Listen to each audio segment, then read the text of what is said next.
This is the Detroit Sports Podcast Network. What's up, Detroit sports fans? Welcome to Fan Report, show made by fans for fans, powered by the Detroit Sports Podcast Network. I'm Nick, and with me, Xander's going to give us this week's topic. Well, to close out 2021, we're going to take a look back at where our teams were to start the year and where we are now and kind of do a year in review. It's Fan Report. Well,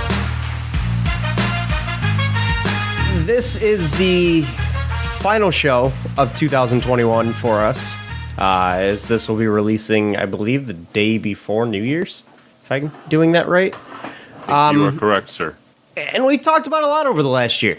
A lot of not so good. A lot of not so good. But also some stuff with a lot of hope involved into it as well. I mean, we were very optimistic going into the draft lottery, and we had high hopes. And, well, it went even higher than our hopes. You know, there was some success there. We've seen Cade Cunningham kind of come into his own a little bit. And on the other side, we've seen, in terms of the Lions, we've seen guys begin to come into their own as the year's gone on as well. Things started off the year on an extremely poor note, with still being under the tutelage of Matt Patricia and Bob Quinn. We, as a group, were able to get rid of those two. I like to take some credit for that as a fan. That didn't happen in 2021. That was in 2020, right? I thought they got rid of them in 2021.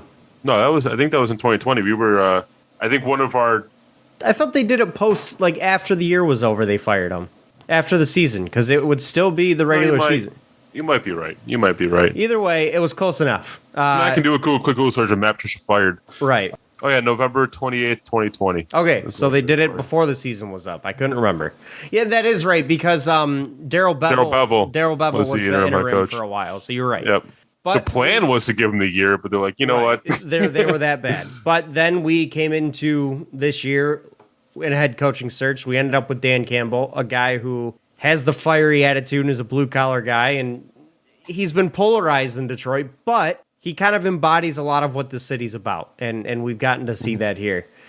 So, I mean, there's a lot to look at over the past year in Detroit sports, and, I mean, we can go through it if you want. If you want to talk about some good stuff, some bad stuff, let's talk about it. I mean, there's one thing. I mean, considering that neither of our teams actually played, like, neither of our teams as we know them played games in the recent days. I still don't understand how the Pistons game yesterday being Sunday was not canceled against the Spurs. Dude, they had 4 players that are in their regular rotation playing in that game. They had a total of 12. They literally had a total of 12 players out. Like, I counted the injury list. It was 12 people. They quite literally had the Motor City Cruise and some guys on 10-day contracts playing in that game. That wasn't an NBA team. I feel like that was the ultimate sign of disrespect by the NBA to not cancel that game. They canceled the Bulls game for less. Right. But it's because the Bulls are in the hunt. They're a team at the top of the East that's looking threatening, looking like they've got a real good shot to make some noise. And the Pistons, well, they're middling. Like, they weren't going to win regardless, the NBA said. So screw it. Just put a roster together. You're playing. Literally, our entire bench was G League guys. Yeah. That was our bench rotation. There were 4 players in the regular rotation that played in this game, and one of which, in Luka Garza, has been not even in the regular rotation. Yeah, and he's been up and down to the G League this season. Yeah, Luka Garza has been more like the human victory cigar outside of a couple games in this season.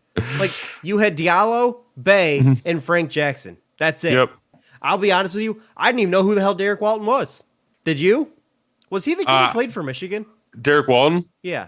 I feel like we had him in spurts last year, but I could be wrong. He sounded familiar. The name does sound familiar. You're absolutely right. Okay, he was the Michigan guard. That's what I thought. I thought it was. I just wasn't 100% sure on that, but he did play for Michigan from 13 to 17. So he at least was known locally. So they basically called up a guy who was sitting at home close by and said, hey, you want to come play basketball for 10 days? That's pretty much what they did. We brought Davidas Servitas back. It was, I mean, think about it. The guys they brought in, Derek Walton, Cassie Stanley. Have either of these guys seen a professional basketball floor in the last 3 years? Derek Walton has, I think. But, like, again, very, very, very sporadically. He's been mainly a G League guy. Cassie Stanley, I don't think so. I do remember we signed him to our training camp roster. His last game in the NBA was he played 26 games in 2019 between the Clippers and the Pistons. He played 3 games for the Pistons in 2019 and 23 games for the Clippers in 2019. So that was the last basketball he has played in this league. I knew he had a stint on the Pistons for a little bit. I knew the name sounded familiar. But Cassie Stanley, I remember we signed him to our preseason squad, but I don't think outside of preseason he's actually seen any NBA minutes. Actually, he's played more recently than Derek Walton. He played for the 24 games for the Pacers last year. Interesting. Yeah. Didn't know that. 3.9 minutes a game, which Derek Walton in 2019 played 9.7. So, I mean, not a whole bunch more. I had technically double, but not exactly a big amount. Chuck Diallo is another deep cut for Pistons fans. He's been around the G League team for quite a bit. You know, I actually didn't hate the way Chuck Diallo played. I'm not going to lie to you. Like, he's way undersized for a big man. He's 6'8", 220 pounds. So he's obviously undersized, but things could have been worse with him. He's at least played basketball in the last... Okay, his last stint was in 2020 also. 2019-2020 season, he played 47 games. So he's at least had more basketball to go off of. Also, a guy who's not shown any success in this league. They brought out a throw-it-together roster because the NBA didn't want to reschedule this game. That's exactly what happened last night. And then just got absolutely pummeled. And we can't get mad. Like, there's nothing to analyze about this game because these weren't our players. No, and you want to talk about I can't go out and be mad about losing by 40 because these weren't our players. Right. You want to talk about how Sadiq Bey and Frank Jackson, Hamidou Diallo played? Fine, go right ahead. But what the hell were they supposed to do? Well, I mean, I actually thought they played just fine. They did exactly what they were asked to do. They scored the basketball. Exactly. I'm saying, what else were they supposed to do? But at the same time, you can't really take too much stock into what they did because, well, one, they were the only guys that are actual NBA players on the roster, on the floor for the Pistons last night. And two, like, you're getting different attention from the other team when in that situation. So if they played bad, you can't really blame them. If they played well, you also can't really give them much credit because they had to. There was nobody else. Somebody has to score the basketball. The fact that game was played was an absolute joke on the part of the league. You know what? I'm going to disagree with you. What's the point of canceling it? You set a precedent. You'd already set a precedent that you're canceling games for a certain amount of players being out, but you can't just all of a sudden start doing that for some teams, not for ours. I get it. The Pistons, like, one game, like, another loss is not going to impact anything for the Pistons. It's not like the Bulls. If anything, the argument is, if anything, if you do cancel that game, it creates problems for a team that is in the conversation later on, and you don't want that. Yeah, but then again, you have teams that are in the hunt that are looking at the Spurs like, oh my God, they just got a free win kind of thing. Like, like, all I'm saying is, like, I think if you get into the business of team, they're a free win no matter what day of the week they play. I just think if you get in the business of cherry picking what games you are and are not going to cancel and don't actually have a set rule, there is a lot of logistics that have to move around move around in order to move a basketball game. Like, it's easier said than done. So when you have a team that is obviously not doing a damn thing, it makes zero sense to reschedule that game. Just play the game and get it over with. Because, frankly, what is the point to moving it? All you're doing is setting things up for failure later on in the season for a team that is in the hunt. And yeah, sure, the Spurs got a free win, but you know what? The Spurs, I'm pretty sure, are like 11th in their conference. So it's not like it mattered that much anyways. They're not exactly a great basketball team either. So what was the point? Yeah, I understand the Spurs are technically in the hunt, but they don't look like one of the better West teams right now. That's for damn sure. Oh, but, like, what I'm saying is, like, why come out and say that you need to have A players or you're going to have your game postponed, but force the Pistons to have A players where you're not going to force the Bulls. Like, you need to have A players, but the Pistons, you can just put your G League team on the floor. But the Bulls, no, we won't make you do that. We'll cancel your game. Because the Bulls are in the hunt.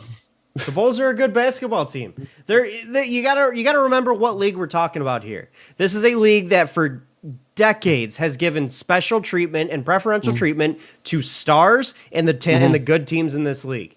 Every single year for the past 60 some odd years, it's been this way. And the teams that aren't good and the players that aren't superstars, they don't give a shit about, because guess what? They don't make any damn money for this league. So that's what you're going to get. If you want to get special treatment in this league, be good. Stop losing. Win some games. Then you can get some special treatment in this league. And that's when we would have had that game canceled. But you know what? Earn it. That's what the league's saying. Earn it. You don't deserve to get any kind of special treatment here. You don't deserve to have a game moved because of whatever. You haven't earned that. It doesn't matter what you do, is what the league is telling us here. And frankly, they're right. Did it suck? Yeah. Does it suck to have a game be that poor? And is it shitty to treat a team like that? Abso-fucking-lutely. That's all I'm saying. But you know what? Do something about it. And what do? You win games. You put yourself in the conversation.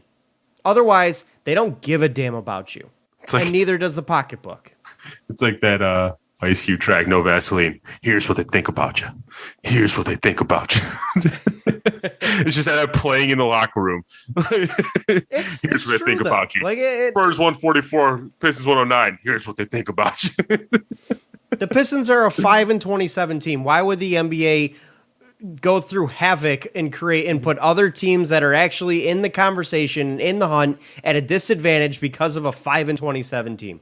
Yeah. The Pistons would have more impact on spoiling a season later on down the road by having a game rescheduled than they would actually on the floor. NBA can't allow that. Because you force a team to play a back-to-back-to-back or a back-to-back when they should have gotten some rest, or a team had one rest day in 2 weeks or one rest day in a week and they took that away or something. That could ruin a season for some of these bubble teams. Well, the Pistons play the Knicks next on Wednesday. What do you think happens there? Do you think Knicks get the treatment, or Pistons get the treatment against the Knicks, or do you think we even get players back in time to play against the Knicks? I do think we'll probably get some guys, especially with the new CDC announcement that vaccinated people only have to quarantine for 5 days. I do think we will see some players get back as a result, which means that we'll get a sense of normalcy back, which is good. I think we need to see that. I think we need to see some of our guys back in the lineup, but it's hard for me to say it's going to make a difference. Yeah. No, I don't think we'll have everybody, especially if anybody is actually sick. I have no idea how many of these guys are actually sick right now. But if they're not sick, there's a good chance. If Cade's not sick, there's a really good chance he's back. Yeah. So that's what we should say. They just say they're in COVID protocol, but they never say, is he in COVID protocol because he tested positive or because he got exposed? Well, Which one is it? Think they can. And I don't think exposure puts you necessarily in COVID protocol. I think it does. It does, but I think you have to, it puts you in protocol, but it doesn't keep you out of the game, I don't think. I think if you have 2 straight negative tests, you can play, I think is the rule. I don't know for sure what the rule is, but I think just an exposure, as long as you test negative, you can play. If you don't if you test positive, obviously you're out. But I don't know for sure. Like I said, I don't know the exact rule. And frankly, I don't think anybody knows the exact rule, even these damn teams, because they keep changing it. Yeah. So, but either way, regardless, if a guy like Cade's not sick, I would anticipate seeing him back in the lineup on Wednesday. And it's much needed. I'd like to see some real basketball with Piston players in the floor. Yeah, I want to watch the Pistons again. I don't want to watch the Motor City Cruise. The Motor City Cruise in some 10 days. That's what we watched. We didn't even get to watch the Cruise. We watched some 10-day players. It was worse. There was someone that went to the Spurs game. And they posted on Pistons Reddit. They're like, if I wanted to watch the Cruise, I'd just go to Wayne State. Right? It was bad. It was brutal. They got dog walked, and as they should have. Yeah. That wasn't an NBA team. Yeah. That in all real talk here, that was probably the worst roster that has touched an NBA floor this season. Oh, easy. And it probably isn't even close. And don't get me wrong, the Clippers roster last night was also dog shit. But I would have taken their roster over ours. I would have taken the Thunder roster, lost by 70 over ours. I mean, at least they had more of their starters. Yeah. That one still blows me away that they lost by 70. Like, how does that happen? Oh my God! At this point, I'm just waiting for the day that they announce open tryouts to come sign a 10-day contract, and I'm gonna lace up the sneakers and head down there myself. But yeah, so there's really nothing to talk about with that game because we talked a lot more about it than I thought we would. Because it wasn't even really the Pistons, and the Lions took the field against the Falcons, and even they were extremely shorthanded. Back to the Tim Boyle show over there. But one of the big bright spots, I feel like, has been Amon-Ra St. Brown, especially his last few games. This dude in the last 3 weeks has shown why we drafted him. Mm-hmm. He's been fantastic. He's looked like a steal now. Yeah, absolutely. Like, I love watching him play. And I've been saying all year long, like, this guy's, if he gets the opportunity, going to be a good player. I've seen flashes of it. You know, I had some expectations that he could carve himself out a huge role in this offense. And the last few weeks, he's done it. And he's absolutely earned it. And frankly, he looks like the best pass catcher on this team right now. And that's including the guys that are hurt. Just saying. Yeah, but I was going to say I agree, even though it's not really saying that much, but I agree. No, but that includes the guys that are hurt. Oh, so you're going to include like TJ? Yeah, absolutely. Okay. Right? What's TJ done to show me he's a better pass catcher than Amon-Ra St. Brown? I'm not saying overall player. I'm saying pure pass catcher. I do not disagree, sir. Thank you. But I don't know how much you actually want to talk about this game, or if you just want to go right into the year in review kind of topic. That's up to you. I mean, if you, again, it's another situation where there's not much to talk about here. Yes, Amon-Ra St. Brown had a good, you know what? Okay, there is some stuff we can talk about. Obviously, Amon-Ra St. Brown played well, but there are other players that also, you know, there are other facets of this game that played well as well. I mean, you look at the running game. The running game, once again, was effective, and Dan Campbell showed that he can call a solid running game.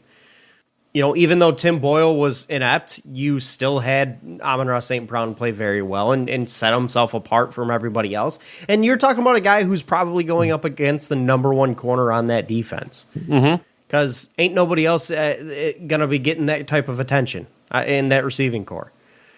So what I've seen from St. Brown has been a huge bright spot the last few weeks, and especially this past weekend. And the Lions had a chance to win that game up against an Atlanta Falcons team who, while, yes, isn't that good, but has actually played better than we thought they would this year.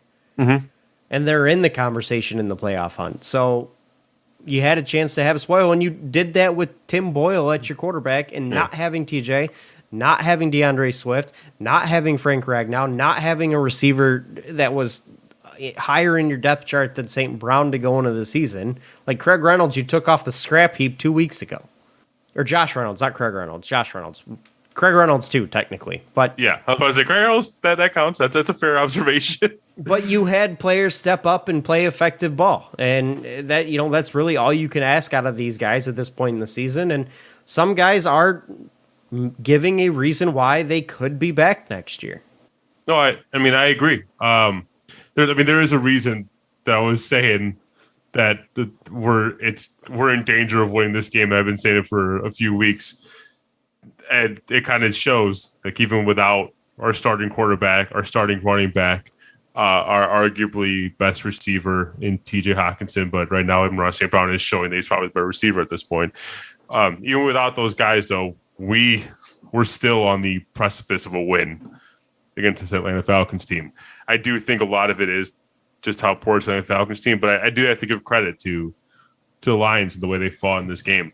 And it's weird that a person could be so down on this team just a few weeks ago, and then as the season comes to a close, you're finally starting to see some bright spots.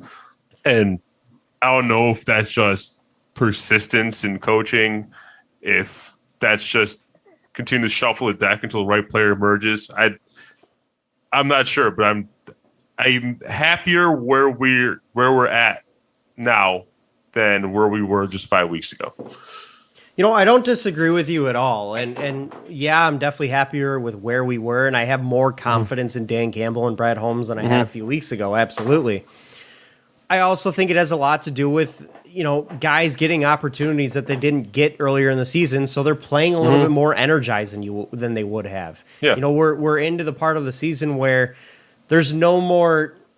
I don't want to say there's no more just sticking to your game plan to win games, but almost like that, to the point where you're now giving guys more opportunities so that they're playing up, and you're in a spot where you're not really playing for anything at this point other than your job. Yeah. So if you're in this position, you're probably going to play more loose, more comfortable. There's something to be said about it. Guys who are just playing comfortable and not having all this pressure on them to win the game, and then them showing up and playing better than we expected. And that's exactly what they've been doing. And that includes Jared Goff. Like, there's conversations to be had now about whether or not he should be back as a quarterback next year. I don't think there's really any question about it anymore, but we've long said that we don't want to see another season of him. Well, I mean, his last few games that he's played, I know he didn't play this past week, but the last few games he's played have been pretty damn good. And he's developed quite a It's solid, confusing me. He's developed quite a solid rapport with Amon-Ra St. Brown, and he's doing it with not his primary center, not his primary left guard, none of his top receivers, like he's or pass catchers, not his top running back. He's doing it with guys that quite literally were taken off the scrap heap. So maybe in the draft and free agency, if we surround him with some pieces, we get some guys back healthy. Maybe then we can actually judge him fairly. And I'm not saying I think he's the long-term solution at quarterback. I don't think he is, and frankly, I firmly believe that he is not. However, put some weapons around him. Let's see what this guy can do. That's all. No, I mean, it's so weird to say because I've been out on Goff since the day we signed him or the day we traded for him. And my opinion has just continuously gone down as the season progressed. So him all of a sudden playing well these last few games is something that just completely blindsided me. And I'm still like in a state of I don't even know how to process what I'm watching. No, I 100% agree with you. Like we've watched this guy just be absolutely god awful for most of the season, and to the point where we've said like, what is the point of even continuing to play him anymore? But now we see him play, and I know we didn't get to see him play this weekend, but it hasn't been that terrible the last few weeks. It really hasn't. So would you say you're comfortable or okay watching Jared Goff quarterback this team for one more year? I don't love it. I'll be honest with you. Like it's not my first pick, obviously. But I'd rather watch Jared Goff than Tim Boyle. I don't disagree. And I always wanted to see David Blau get a second shot. I don't know why he sucks. Is he that bad in practice? Yeah, he sucks. Because I remember I want to say it was his first game as backup where he actually got to start. I was like, I kind of like what I'm seeing from this kid. Then he never kind of recaptured that. But after that first game, I was enamored.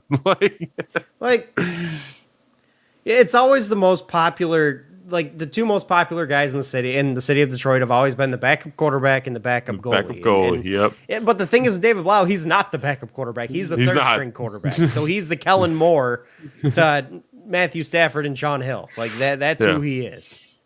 Oh, I miss Sean Hill. I do too. Yeah. Gone are the days of a competent backup quarterback in this league. Let me tell you, or on this team. Let me tell you. But a year ago this week, the Lions, the 5-10 Detroit Lions, were playing the 10-5 Tampa Bay Buccaneers. Do you remember this game? Do you remember the final score of this game? I do not, and I'd be lying if I said I even had any idea how that game went. 47-7 Tampa. Cool. We had three quarterbacks playing the game. Matthew Stafford, Chase Daniel, and David Blau all played. Nice. That's impressive. I don't know if I've ever seen that. No, I don't think I mean, was it due to injury? Because I've seen multiple quarterbacks go down due to injury in a game. I don't remember if Stafford got hurt that game. He only threw 3 passes. Woof. But either way, at that time, our receiving core was, Mohamed Sanu, Damian Dole, Marvin Jones. Like that was our core. Right. We also had Quintez Cephas as a rookie then. DeAndre Swift was still high in the backfield, backed up by AP. TJ was obviously our starting tight end. We still had Kerryon Johnson. We did. And obviously we still had Matthew Stafford. As a Lions fan, are your sentiment, can you at least safely say that on 12/26/2021 versus 12/26/2020, are you happier on 12/26/21 as a Lions fan? I'm going to say yes. And I don't think it's really even that close in my mind, because thinking about what life was like back then, we had no head coach. We had no GM. Mm-hmm. We had no idea what to do with Matthew Stafford because he didn't really seem to entirely want to be here, 1. And 2, we had this just awful feeling at the end of a relationship when you feel like it's not going anywhere productive, so you have to end it at some point. Mm-hmm. And that's exactly how we felt as fans at this time last year. And so frankly, looking at things now where we are looking ahead and we see that we have a head coach who's, albeit we may not be in love with, but is a guy that we can look forward with. We have a GM who has shown success in the past. Mm-hmm. That right there alone is something to be excited about. And I know we don't have a ton of talent on this roster. However, I do like the direction the offensive line is going. Panay Sewell's looked fantastic at right tackle. The line hasn't been bad, even though we are missing an all-pro center and a very solid young left guard. So, there are things to be exciting about. And my devil's advocate argument here, though, is could you make the argument that despite the fact that we're talking about a day where the Lions got popped for 40, we let Mike Evans go for nearly 200 yards, 2 touchdowns, again, under an interim head coach and basically no GM. Would you argue that hope was actually greater at that time because you had the hope that an impending coaching search and GM search kind of provides, like, this could lead to anything, maybe even wins? I mean, you're not wrong, but I don't think anybody who had a solid head on their shoulders could sit here and say at this time in 2020 that with the roster constructed the way it was, that this team was ever going to turn right around and win ball games next year. Like, nobody believed that. Oh, yeah. So how much hope was there really? Yeah, sure. We had the sky at our, the sky is the limit, technically speaking, with who we could have brought in as a GM or a head coach. But it comes down to the question of whether or not you believe in the guys that were brought in. Do you believe in Dan Campbell long-term? Do you believe in Brad Holmes long-term? Now that we're stuck with these guys, and you could make the argument that things could have looked brighter at that point because we still had the options open to us. Well, now we're stuck in a spot. Well, I'll be honest with you, I'd rather have the guys we have than not know who we could get. You know what I mean? Like, I'd rather... And after what I've seen in the recent weeks, like I said, my opinion on Dan Campbell's kind of come up a little bit. My opinion on Brad Holmes has kind of come up a little bit. What's really kind of sold me on Brad Holmes is Amon-Ra St. Brown. Like, he looks like an absolute steal. Yeah. And the way that the coaching staff has taken Amani Aruarie and turned him into what looks to be a legitimate corner in this league, I believe in these guys. They call me crazy. I believe in this coaching staff and Brad Holmes right now. And I don't think anyone can say that you miss on the first round pick. As good as Michael Parsons has been, Panay Sewell has also been a damn good Panay Sewell, in my mind, is a Pro Bowl snub. Like, I think the dude has played every bit as good as you could have asked him to this year, and doing it at 2 positions. One, he had to freaking learn from day one. Like, dude has played very well. And don't get me wrong, Micah Parsons is absolutely Rookie of the Year he's absolutely the Rookie of the Year. But Panay Sewell has played really freaking well. Yeah. But the reason I made the devil's advocate argument says, so with that answer, then we can probably infer that at least us as Lions fans, despite what we've been saying for the first 12, 13 weeks of the season, we're actually happy with what this GM and coaching search has wrought. The fruit, even though we don't know the full fruit of it yet, but we're happy with what we got in the GM coaching search that was kicked off in late 2020. Compared to how I felt at this time last year, yes, I will say that. Like, I had no idea what the hell this team was going to do for the year 2021 at this point last year. Like, you couldn't. It was so foggy, you couldn't see what the possibilities were, and we knew it was not going to be good. And at times, it has looked worse than we thought. Don't get me wrong. It has looked worse. We thought Dan Campbell was a total flop as a head coach. We thought Brad Holmes just doesn't know how to recognize talent or find good talent. Yeah. But now we're starting to see things kind of turn a corner a little bit. The guys that we took in this last draft are starting to look like legitimate players. Aleem McNeil looks pretty damn good. Answerike, not terrible. Like, solid. Amani Arawarye is really coming into his own. I know that's not a Brad Holmes pick, but this coaching staff has taken him and put him in that position to succeed. Yeah. No, I agree. And those are guys Brad Holmes found at the coaching at the coaching level. Like, this is the type of stuff that should make people feel optimistic about this team.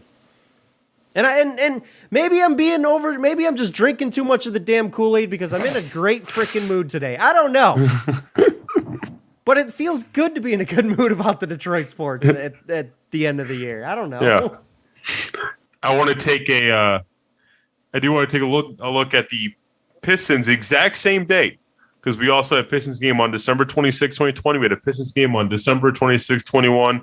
I think we're going to ignore the Pistons game on December 26, 21. Yeah, I don't think it counts. I'll be honest with you. On December 6, 2020, the Pistons were in their second game of the season taking on the Cleveland Cavaliers, trotting out a starting lineup of Blake Griffin, DeLon Wright, Mason Plumlee, Jeremy Grant, Killian Hayes, Derrick Rose still on the team coming off the bench.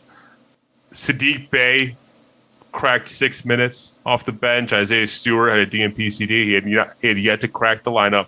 But your main source of offense was Blake Griffin and Jeremy Grant at that time. God, that is a different look team. And you had Derrick Rose and Steve Mikhailiuk were your big contributors off the bench. We did lose in double overtime in that game, but that's kind of irrelevant. So this was like the infancy of – these were like the first couple games of the Troy Weaver era. Compared to where we're at now, where we have Saddiq Bey, Isaiah Stewart, Killian Hayes as core piece of this team. We've added Cade Cunningham, the number one pick in the draft. We've trimmed most of the fat off this roster that we were just talking about. Are you happier now than you were where we were back then? Yes. And I'll give you one reason why, and I'll keep it short and sweet, and then I'll get into it. Cade Cunningham. Like 100% yes. Cade Cunningham. That's my answer right there. I can break it down. Like, this team last year was almost kind of stuck in a no man's land situation. We knew they were still rebuilt, like in the midst of a rebuild, and in the very infancy of a rebuild. And there was still a chance that the direction of this team could go away, like Stan Van Gundy took it. Like, there was still that slight possibility because you did have talent in Saddiq Bey, more talent than you even thought you had because of the emergence of guys like Saddiq Bey and Isaiah Stewart, and then you had Blake Griffin, you had Jeremy Grant. Like, there was talent on this roster that could have still done something, you know? So maybe the Pistons maybe Troy Weaver would have looked to mortgage the future a little bit in order to try to win the following year. Yeah. Which, it's crazy to think, though, that this time last year, Blake Griffin, Derrick Rose were still on this basketball team. Right.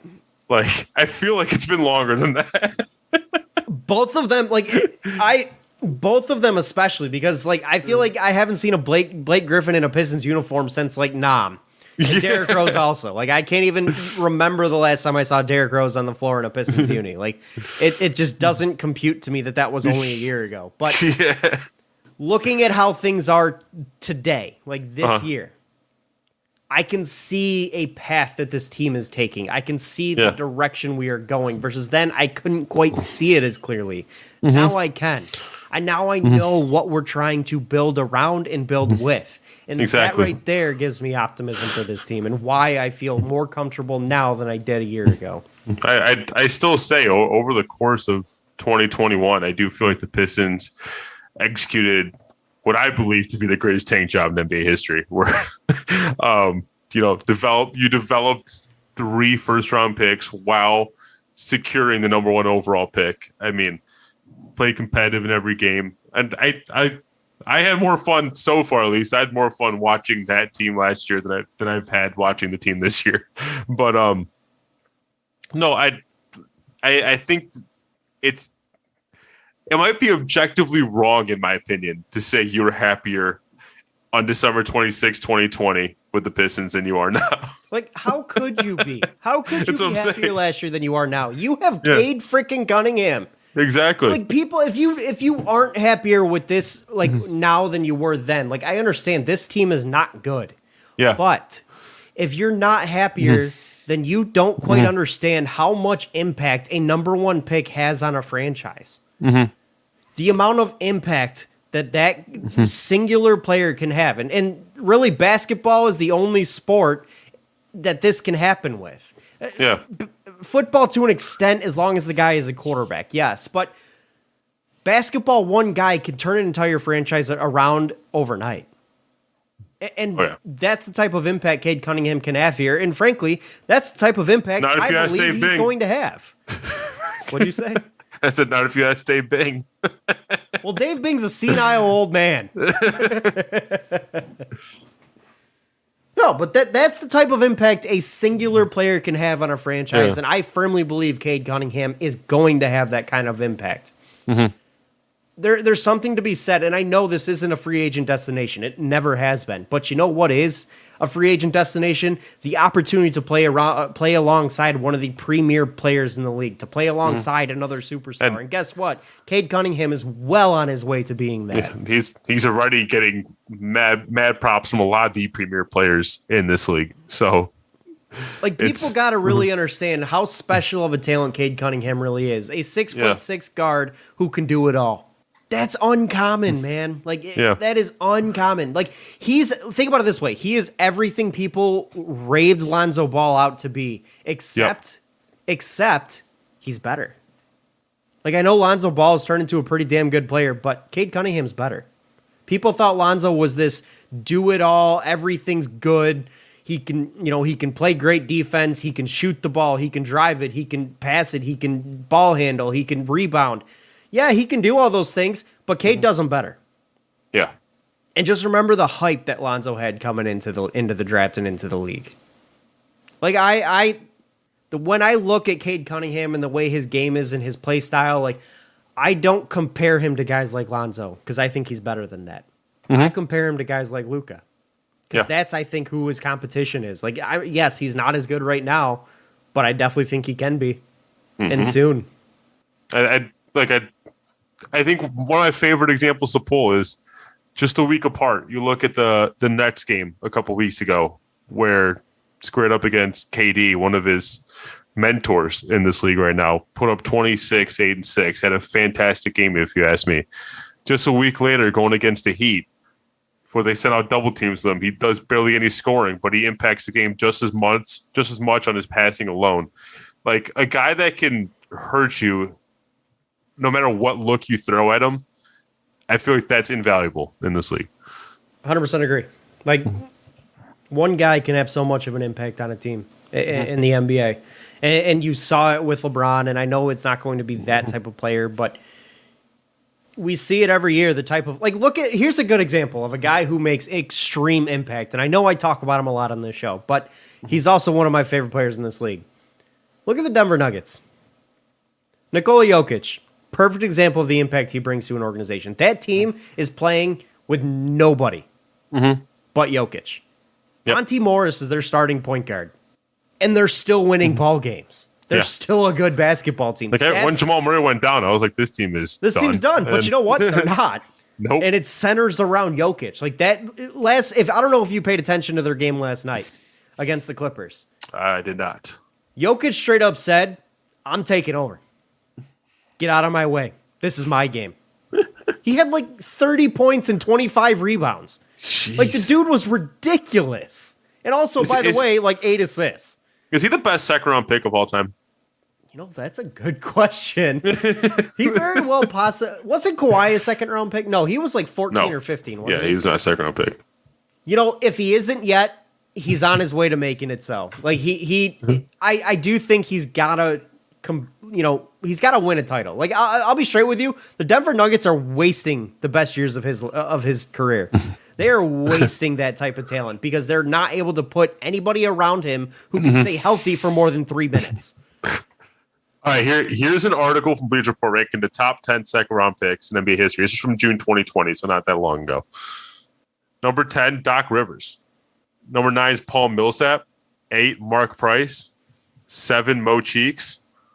lot of former coaches or current coaches. Tony Q coach is number 6. A lot of for current coaches. Draymond Green is number 5.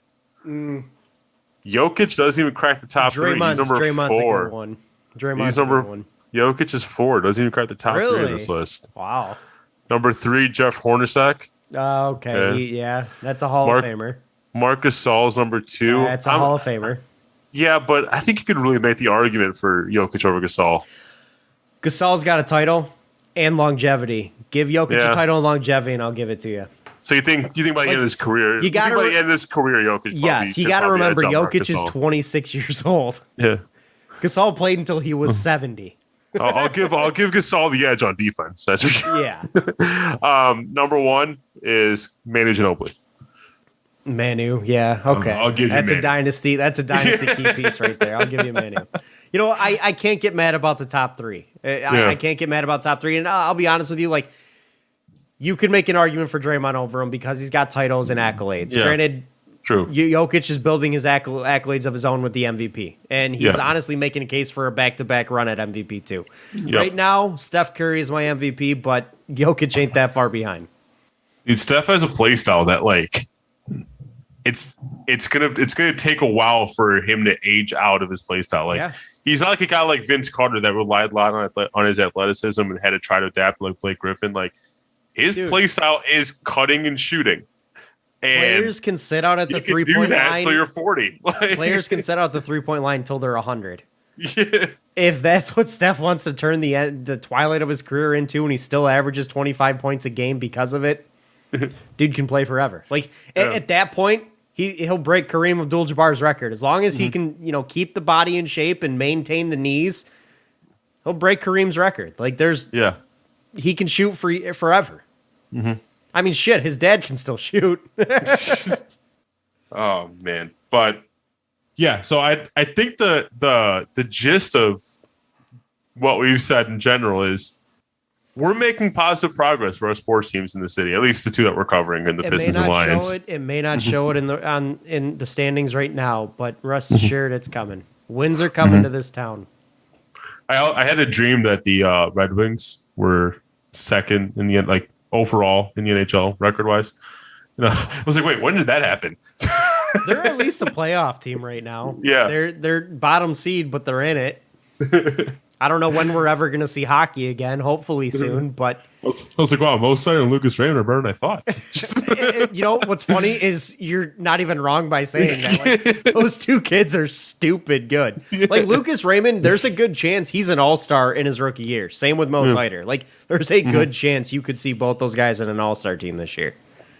As someone who doesn't follow hockey too much, would educate me on this. Would you say the Red Wings have the best, if not one of the best, if not the best, young cores in the league? Yes. Like there are other teams, guys like Nate McKinnon and Connor McDavid, Leon Draisaitl, and Cale Makar, like for the Avs and the Oilers respectively. But like, those young cores are otherworldly. But honestly, the Wings young core is right up there. And you also got to remember what they've got coming through the pipeline. And you also got to remember the other young guys in the team that they have that are still producing. Like Dylan Larkin is not old. He's 25. Yeah. And he's playing the best hockey he may have ever played in his career so far. Tyler Bertuzzi's 26. Robbie Fabry, I'm pretty sure, is 26. Jacob Verana, who hasn't played a single minute this year but sure looked pretty damn good, 26. Mo Seider's 20. Lucas Raymond, 19. Alex Nedeljkovic, who looks like an absolute stud between the pipes, he's like 23 or 24. Like, the amount of extremely good youth this team has is ridiculous, and that's not even talking about the guys that are in the World Juniors right now. The Wings have 6 representatives in the World Junior Championships. That's a lot. Team's got a bright future, man. Am I the only one that how long has Dylan Larkin had that goatee, by the way? I think he grew that this year. Because, is it just me, or does that kind of make him look like he's Dan Campbell's son or something? I thought you were going to say it makes him look more mature, and I was going to say they probably told him to grow it because he got the C. Oh, man.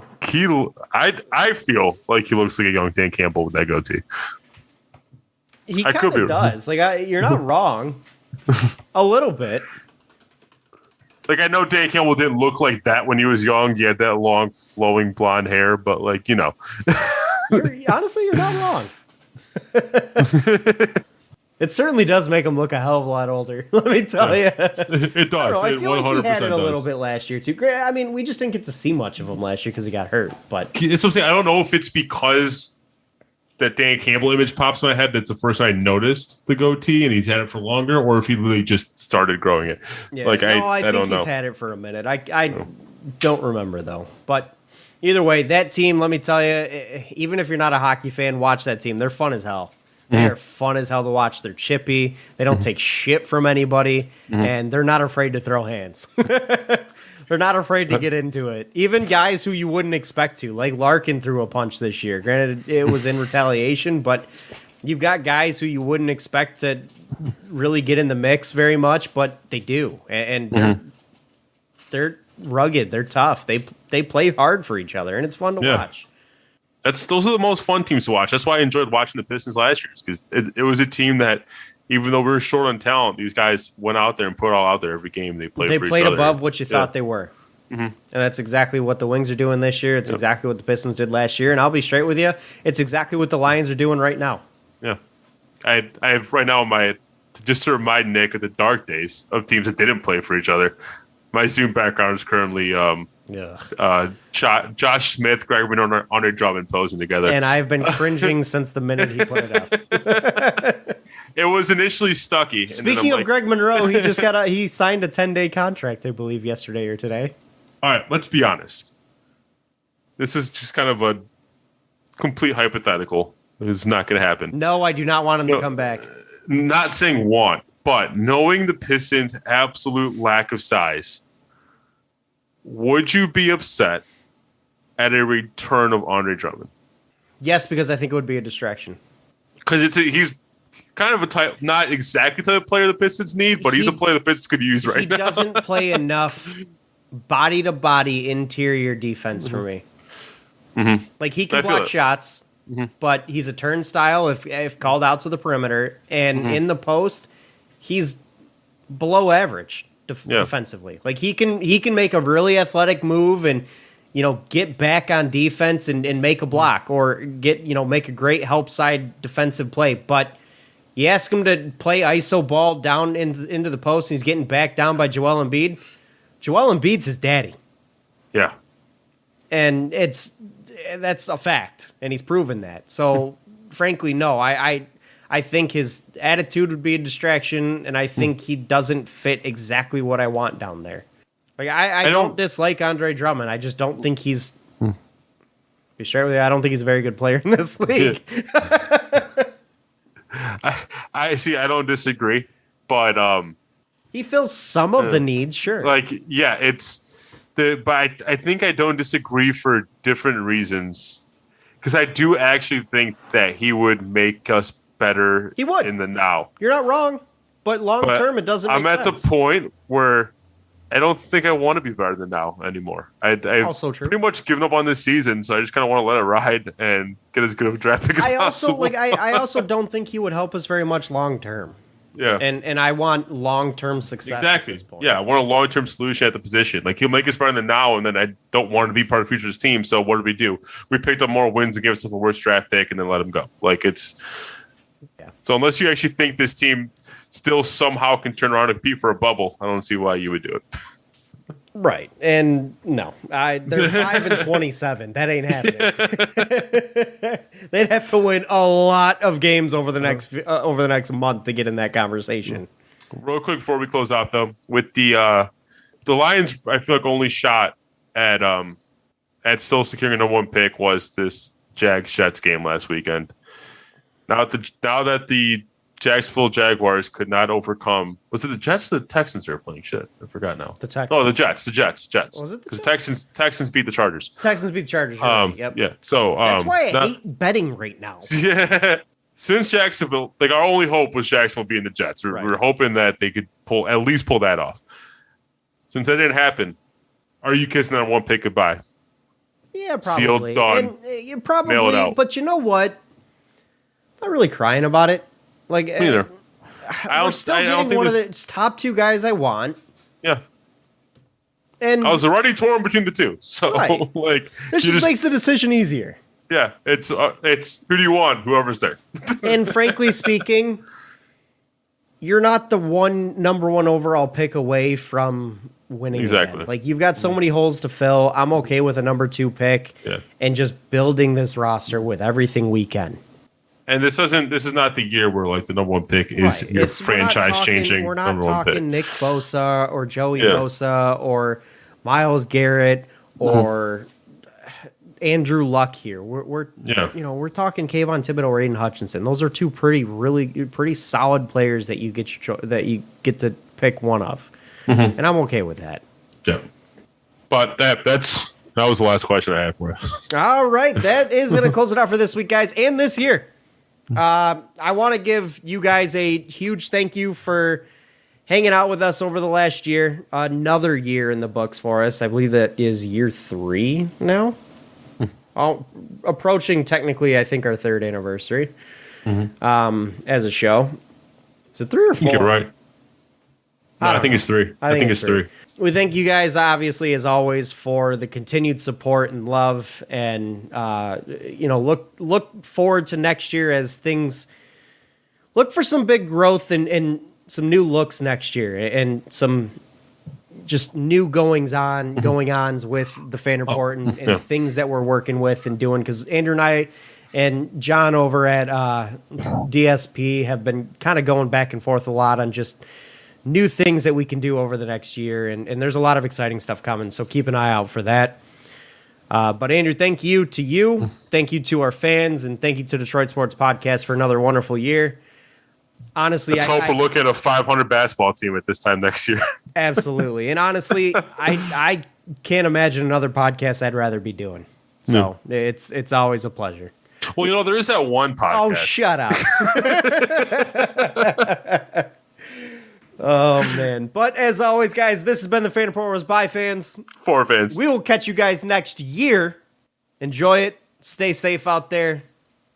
Have a great bash to end it, but definitely stay safe, please. But follow us on Twitter at Real Fan Report, and we'll be back come the new year. Have a good one, guys. Peace out. Peace.